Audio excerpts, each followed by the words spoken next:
यावर्षी कट ऑफवर काय इफेक्ट होईल? भरल्या गेलेले नीटचे फॉर्म आणि सोबतच 2023 चा कट ऑफ, 2024 चा कट ऑफ, एमबीबीएसचा आणि सोबतच एक अजून कट ऑफ की जो बीएमएसचा, या तिन्ही कट ऑफची चर्चा सोबत याला अॅनालाइज करूया. 2025 मध्ये यावर नेमका काय इफेक्ट होऊ शकतो. मी विनोद बाहेकर. मित्रांनो, आपल्याला चर्चा करायची की यावर्षी कट ऑफ कमी होऊ शकतो का, आणि यासाठी जवळपास 7 ते 8 महत्त्वाचे पॉइंट्स आपण चर्चेला घेतोय. तर त्यापैकी सुरुवातीला आपल्याला फक्त पहिले 5 पॉइंट बघायचे. पहिला पॉइंट बघा की दरवर्षी स्टेट वाईज नेमके किती रजिस्ट्रेशन होतात.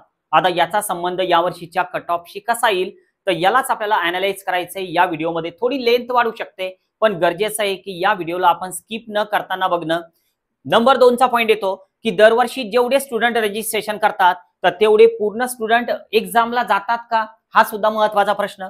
आता जे स्टुडंट परीक्षेला जातात तर त्यापैकी नेमके क्वालिफाईड किती होतात, कारण दरवर्षी एक क्वालिफाईंग क्रायटेरिया ठरत असतो. एमबीबीएस करायचं, बीडीएस करायचं, बीएमएस बीएचएमएस करायचं, तर यासाठी ओपनला वेगळे मार्क्स लागतात, क्वालिफाईंग मार्क्स. आपल्याला मॅनेजमेंटची जरी ऍडमिशन करायची असेल तर क्वालिफाईड मार्क्स असल्याशिवाय आपली ऍडमिशन मॅनेजमेंट कोटामधून सुद्धा होत नसते. आता जे समजा क्वालिफाईड होतात तर त्यापैकी नीट 2023 मध्ये नेमके टॉपर स्टुडंट किती होते, तर याला सुद्धा आपण बघणार आहोत. आणि 24 मध्ये नेमके किती टॉपर बनले, तर याला कम्पेअर जर आपण केलं तर नक्कीच आपला 25 वर नेमका काय इफेक्ट होईल, तर याचा थोडक्यात आपल्याला अंदाज येऊ शकतो, एक प्रेडिक्ट आपल्याला करता येऊ शकतं. बघूया आपण. तर हे नेमके रजिस्ट्रेशन किती झालेले आहेत तर हे बघणार आहोत 2025 मध्ये. पण त्या अगोदर बघा, जर आपण समजा एक डेटा विचारात घेतला, 2021 मध्ये जे टोटल रजिस्ट्रेशन झालेले होते मित्रांनो, तर ते होते जवळपास 16,14,777 स्टुडंट. टोटल रजिस्ट्रेशन 2021 मधले.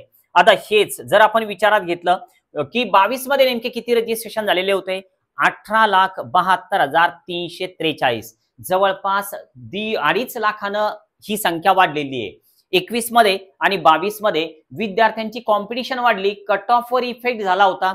21 चा कट ऑफ आणि 22 चा कट ऑफ यामध्ये डिफरन्स पडलेला होता, कारण total number of registered student हे वाढलेले होते.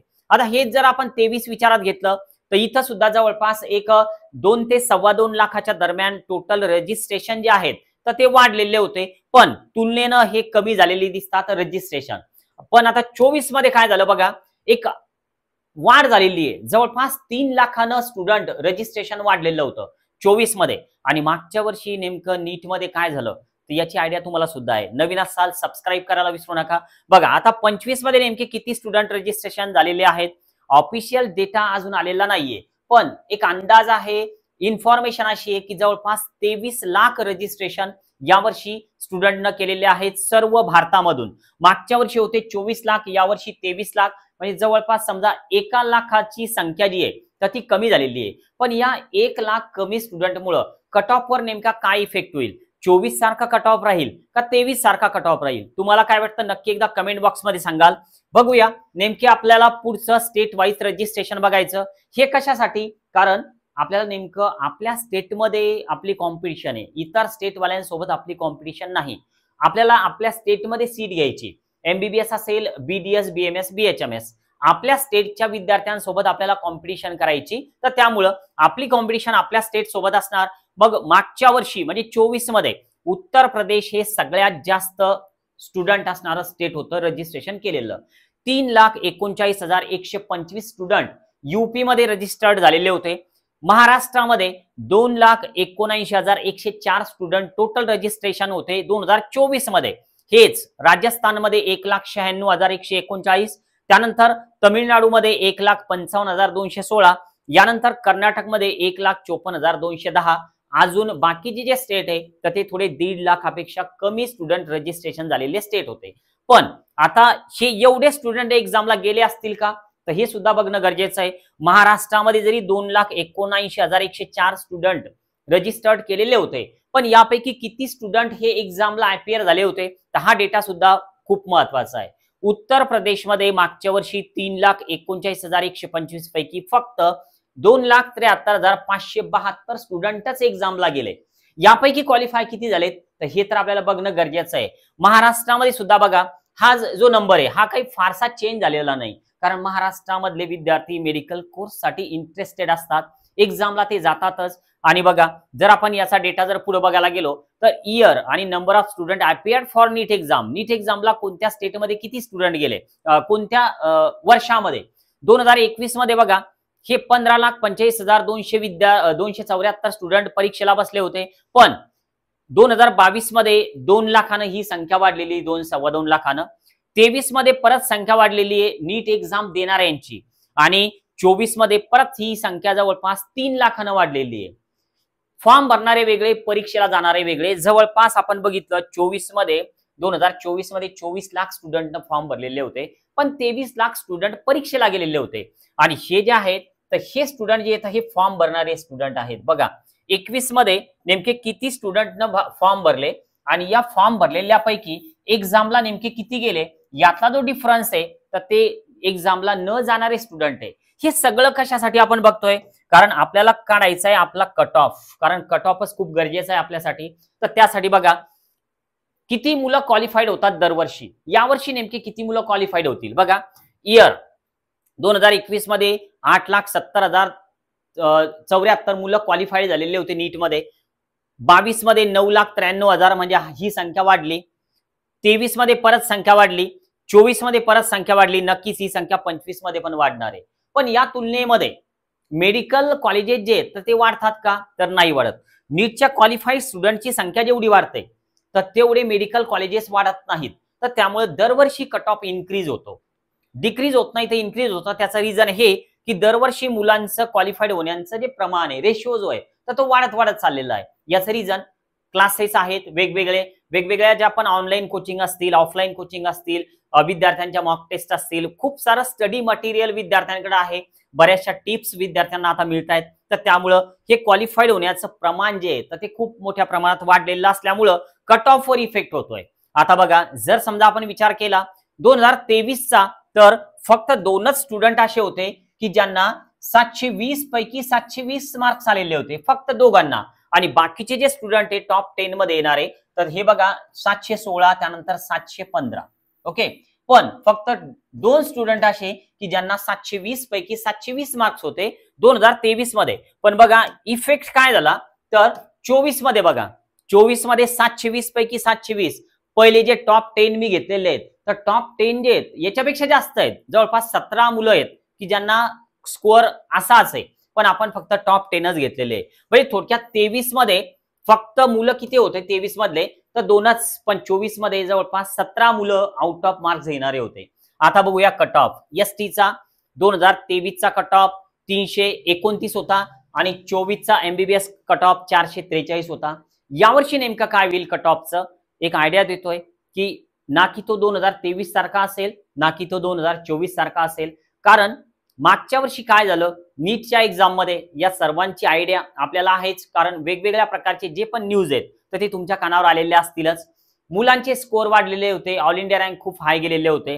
त्यामुळं ना की तो कट ऑफ असा राहील ना की असा राहील, याचं मीन काढा, ऍव्हरेज बनवा, तर तो आपला कट ऑफ राहणार आहे. एसटी साठी जर समजा तुम्ही एक विचार केला तर याचा जर तुम्ही मीन काढलं तर जवळपास समजा तुम्ही एक एमबीबीएस जर करायचं असेल तर साधारण एक 400 मार्क्स जर का तुम्ही घेतले तर सेमी गव्हर्नमेंट म्हणजे प्रायव्हेट कॉलेजसाठी तुम्ही थोडे सेफ झोन मध्ये येऊ शकता 2025 साठी. बघा एससी साठी जर विचार केला आपण 23 मध्ये 464 स्कोअर, 25 मध्ये 558 स्कोअर, पण आपल्याला या दोन्हींचा पण विचार नाही करायचा.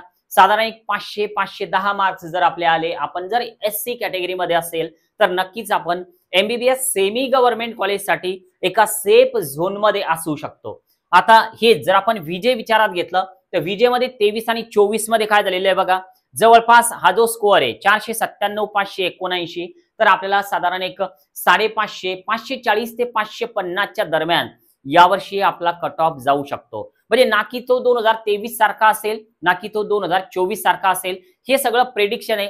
यामध्ये थोडाफार चेंज येऊ शकतो पण जास्त चेंजेस होणार नाही. मागच्या वर्षी सुद्धा मी सांगितलेलं होतं की कट ऑफ हाय जाणार, एक कट ऑफचा व्हिडिओ पण बनवला होता प्रेडिक्शन वाला.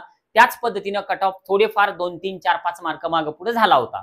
बघा आता एनटीबी मध्ये 474 आणि 564, याचा मीन जर तुम्ही काढला तर एक साधारण तुमचा स्कोअर हा 540 545 पर्यंत जर आला तर सेमी गव्हर्नमेंट एमबीबीएस साठी तुम्ही सेफ झोन मध्ये आहात. आपण BMS चा सुद्धा समोर विचार करतोय, तर त्यामुळे व्हिडिओला स्किप करू नका.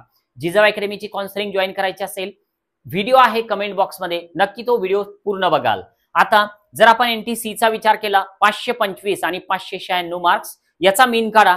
तुमचा स्कोर हा साधारण 545 550 पर्यंत यायला पाहिजे. सेमी गव्हर्नमेंट बद्दल आपण बोलतोय, गव्हर्नमेंटचा नाही. NTD साठी सुद्धा तोच स्कोर बनतोय, जवळपास 540 550 पर्यंत स्कोर यायला पाहिजे. OBC साठी जवळपास त्याच पद्धतीने तुमचा स्कोर यायला पाहिजे, कारण कट ऑफ बघा 23चा आणि 24चा नेमका कसा होता प्रायव्हेट MBBS कॉलेजचा, की ज्यामध्ये स्कॉलरशिप मिळते. आपलं इन्कम जर कमी असेल, 8 लाखाच्या आत असेल, आपण OBC मध्ये आहोत, NT मध्ये आहोत, VJ मध्ये आहोत, प्रायव्हेट कॉलेजमध्ये जरी आपण ऍडमिशन केली तरी आपल्याला स्कॉलरशिप मिळते. SC ST वाल्यांचं इन्कम जरी हाय असलं तरी त्यांना स्कॉलरशिप मिळते.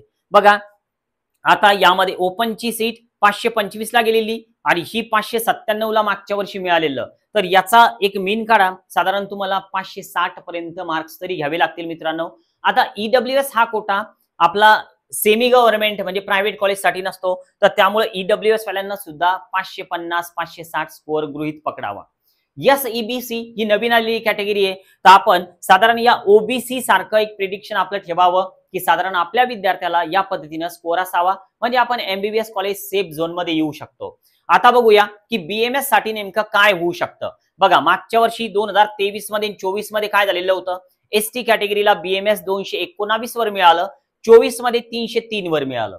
याचं मीन काढा, तुम्हाला सुद्धा एक आयडिया येईल की साधारण तुम्ही जर 260 280 पर्यंत असाल सेमी गव्हर्नमेंट BMS साठी तुम्ही सेफ झोन मध्ये येऊ शकता. डिपेंड करतं की तुमचा ऑल इंडिया रँक नेमका किती येईल.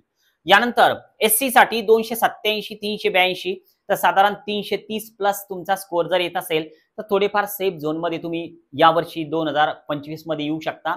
पण परत सगळ्या गोष्टी ह्या ऑल इंडिया रँकवर डिपेंड करतात. महाराष्ट्रामधून नेमके किती मुलं क्वालिफाय होतील तर यावर सुद्धा बराच जो कट ऑफ आहे तर तो अवलंबून राहतो. हेच जर आपण VJचा विचार केला, 301 आणि इकडं 383 जवळपास सेमच आहे. या दोन्ही कॅटेगरींना साधारण 330 340 पर्यंत स्कोर आणावा लागेल जर सीट मिळवायची असेल तर. NTB मध्ये तेच होणार आहे, 330 प्लस 340 प्लस 350 प्लस स्कोर आला, स्वतःला तुम्ही सेफ झोन मध्ये समजू शकता. यानंतर जर समजा आपण NTC चा विचार केला, त्याच पद्धतीनं कट ऑफ राहिलेला आहे, इकडे 5 मार्क वाढलेला आहे, इथं थोडा कमी होता 23चा, पण आपण याचा मीन काढूया. मीन काढल्याच्या नंतर तुम्हाला त्याची आयडिया येऊन जाईल. एक ऍव्हरेज काढा, ठीक आहे. 292 NTD, इकडे 385, कारण हे सगळं आपण तिसऱ्या राऊंड पर्यंत घेतलेलं आहे. चौथ्या राऊंडला सीट शिल्लक राहिले एखाद्या कॉलेजमध्ये, तर अशा वेळेस हे कट ऑफ कमी झालेले होते 24 मध्ये, पण आपण हे तिसऱ्या राऊंड पर्यंत घेतोय कारण आपण थोडं सेफ झोन मध्ये आहोत, तर या दृष्टीने विचार करणार आहोत. बघा OBC मध्ये 286, त्यानंतर 383, म्हणजे साधारण एक 350 प्लस तुमचा स्कोर असायला पाहिजे. ओपन साठी 288 आणि 357, म्हणजे थोडक्यात तुम्हाला एक 350 मार्क्स तरी यायला पाहिजे. SEBC मध्ये असाल 350 स्कोअर पकडून चला. आता बघूया की नेमकं मागच्या वर्षी त्या मागच्या वर्षी कट ऑफचं नेमकं काय होतं. बघा 2023 मध्ये MBBS चा कट ऑफ होता, तर कॉलेजेस होतं गव्हर्नमेंट, कॉलेज होतं प्रायव्हेट, ठीक आहे. बघा हे कट ऑफ आहेत सगळे कॅटेगरीनुसार 2023 चे. पण 24 मध्ये नेमकं काय झालं, तर हे 24 चे MBBS चे प्रायव्हेटचे कट ऑफ आहे. यामध्ये हे जे आहेत EWS सीट नसते त्यांचा कट ऑफ ओपन सारखा जातो, आणि यामध्ये आपण जर बघायला गेलो तर तुम्हाला सगळं व्यवस्थित दिसेल की कट ऑफ नेमका कसा वाढलेला आहे. कारण ही अगोदरची जी स्लाइड आहे तर ती बघा. आता हे जे BMS आहे तर BMS मध्ये सुद्धा तुम्ही बघू शकता की गव्हर्नमेंट कॉलेजला आणि